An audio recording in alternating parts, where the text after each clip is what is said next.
Gagi beri bimba glandridi laula lonna chadroni gadiama. What sounds like brain rot straight out of 2025 is the beginning of an actual poem. A poem from the art epoch called Dadaism.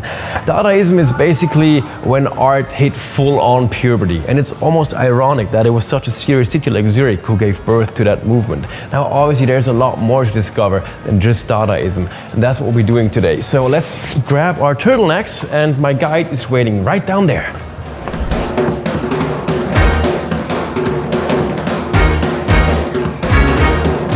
Hi, you must be my guide. So good to meet you. Hi.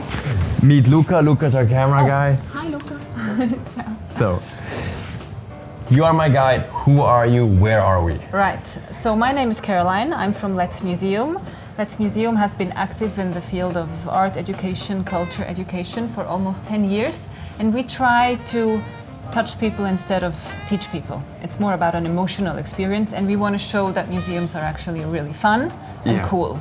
And from what I see so far, this one is fun and cool. Where are we? It's definitely very special. It's the Cabaret Voltaire. It's the founding place, the birthplace of Dadaism. It's a very, very well-known, very important art movement, avant-garde art movement. Yeah. That really happened right here. It's a very unique place. Okay, let's check it out. I'll show you more. Yeah. I'm dying to know where this Dada is coming from. La-li-li-la-li-la. Tra-la-lero, tra-la-la.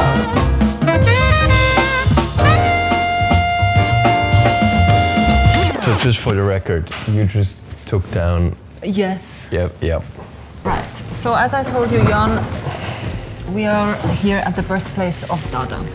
Yes. And this is really the room where it all happened and where it all began. So if we go back in time, it's 1916. Yes. Middle of World War I. Yes. And Switzerland, the neutral Switzerland, and especially Zurich, became a place of refuge for many intellectuals, for many refugees. I wanted to show you this, that's why I put it here. There is no original photographic footage of Cabaret Voltaire. It does not exist. The only visual we have of Cabaret Voltaire is this painting, which is originally a colored one. Yeah, that's how we believe more or less it looked like back then. So let's take this down here for a moment.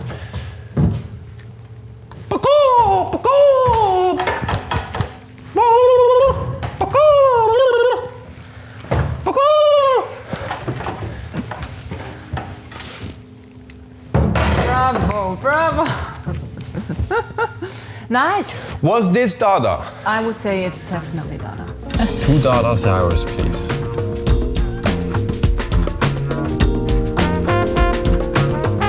I wonder what magic ingredients go in there. Maybe drugs. Cheers! You talked about 2 very famous people, crucial for the movement of Dada. Yes. What's their story? Well, it's actually a very nice story. And as it is Dada was a very hip movement. And hip movements need hip people. And there was an it couple. It was Hans Arp and Sophie. Sophie Teuber, they met here at the founding of Cabaret Voltaire. Just a quick question, but they met at the start of Dada, so they were married from Dada onwards. Yes. They didn't marry into Dada. Yes. Okay. No. Yes, it's actually very good. Just because they were holding the cameras all day long. Here, I'll have you, Sui, have a sip yourself. It's really good. Yes. I like how you just hit your lips. Will we have focusing problems now with the camera? Her sleep, she died. What's so touching to me is that Hans Arp, he was quite known already as an artist. Sophie was not. He then decided not to focus on his own art, but to really try to make her famous, to make sure she finally got the recognition she deserved.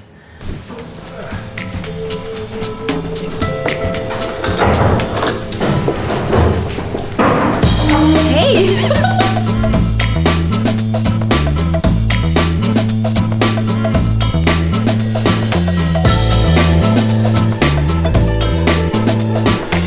This used to be a brewery, Jan. They used to brew Löwenbräu beer, so this is called Löwenbräukunst. Yes. Because now it's a location for art. Do they still serve beer? No, I don't think so. I want to see it, check. Okay, let's go. Maybe Because brewing is an art form too.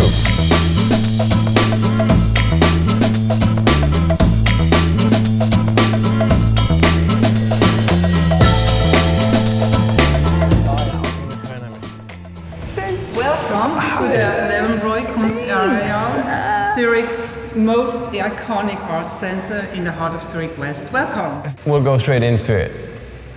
What's waiting here for us? What you see here on the one roof are very established art institutions. And beer, as an homage to the And past. we have beer, as it used to be a former brewery. Nowadays it's one of the most inspiring hubs for art and culture.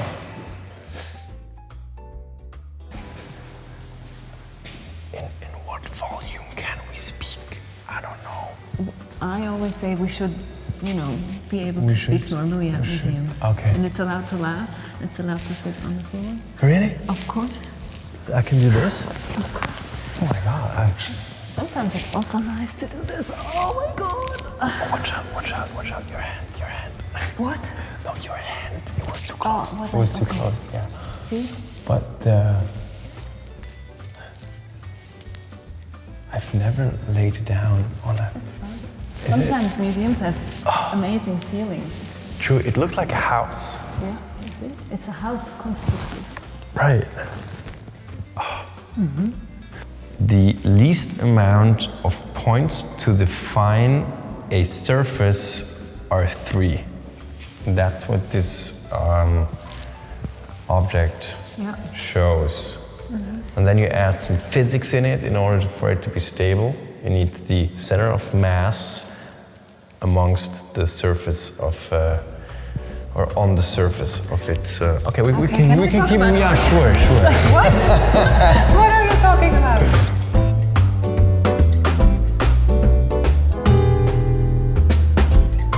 Zurich West is really a nice place.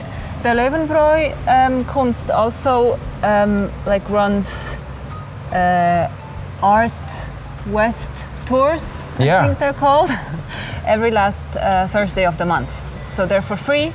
You can come. They take you on a walk around Zurich West and always have one stop here at the Löwenbräu area.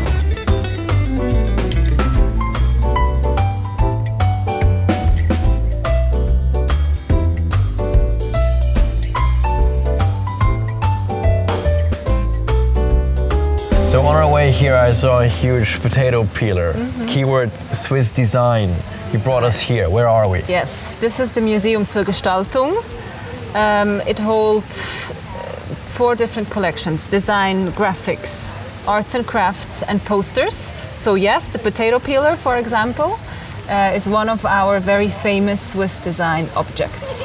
And you can see it either here or you can see it at the Tony Areal location, or you cannot see it there, but they have a third location, that's the Pavillon Le Corbusier, dedicated to Monsieur Le Corbusier. So this is the Plakatgang of the Museum für Gestaltung, always showing different focuses when it comes to posters.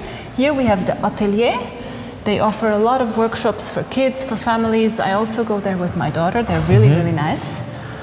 And downstairs also you have always changing exhibitions covering different aspects of the world of design and visual communication.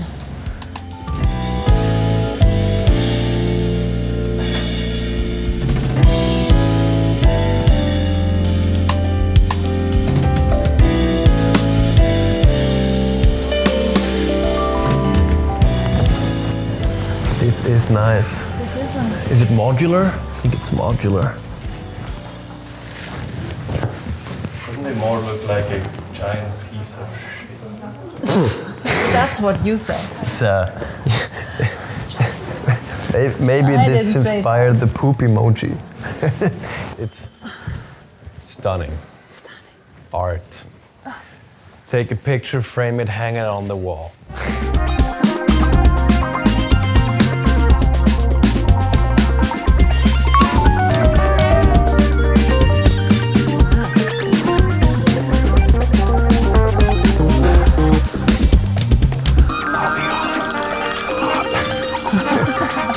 love to see again.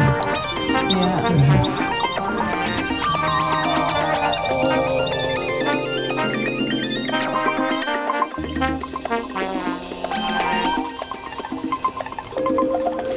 Like a fairy tale. You enter a little fairy tale.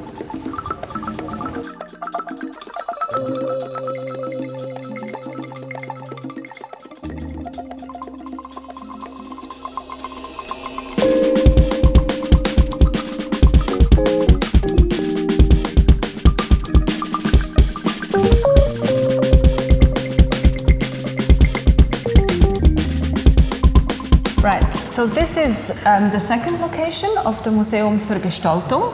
It's inside the Toni Areal. And here we have quite a new, very nice permanent exhibition celebrating the museum's 150th birthday. So they combined, I would say, masterpieces from their four collections. It's graphics, it's design, it's arts and crafts, and posters.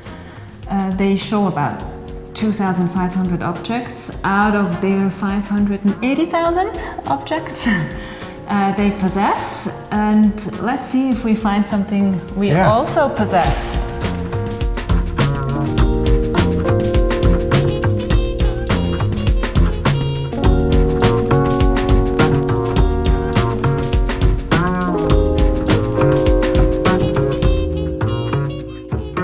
All right, Jan, so this is now the Art Museum of Switzerland, especially because it's the biggest one, and it's also a super nice one, showing art from the medieval times until today. We work here a lot as Let's Museum. I love to be here. It's a bit like my living room. Well, then show me your living room, Caro. Okay. Do you know these paintings?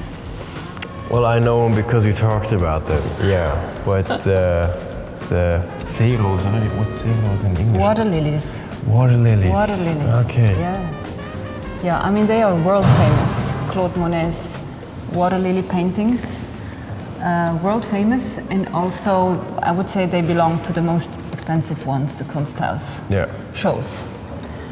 But let me tell you, I mean, it looks, he painted a lot of water lily paintings, and what's interesting, I think, is that Claude Monet had his property in France, in Giverny, but there was actually no water lily pond there. So he had one built, he had one made, because somehow he had a vision that he would be painting these amazing, super famous paintings there.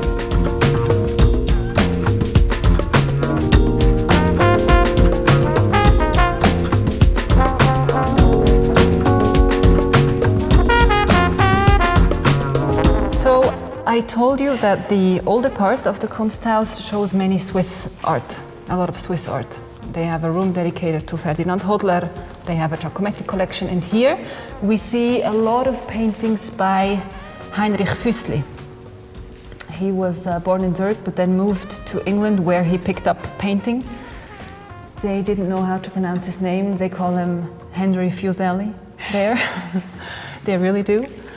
And he is known for his very dramatic, dark, a bit scary scenes that he shows. That's what he was into, like the grotesque, the fantastic. And I think he puts even more emphasis on this, you know, dramatic scene because he painted it from below. So have a seat with me here.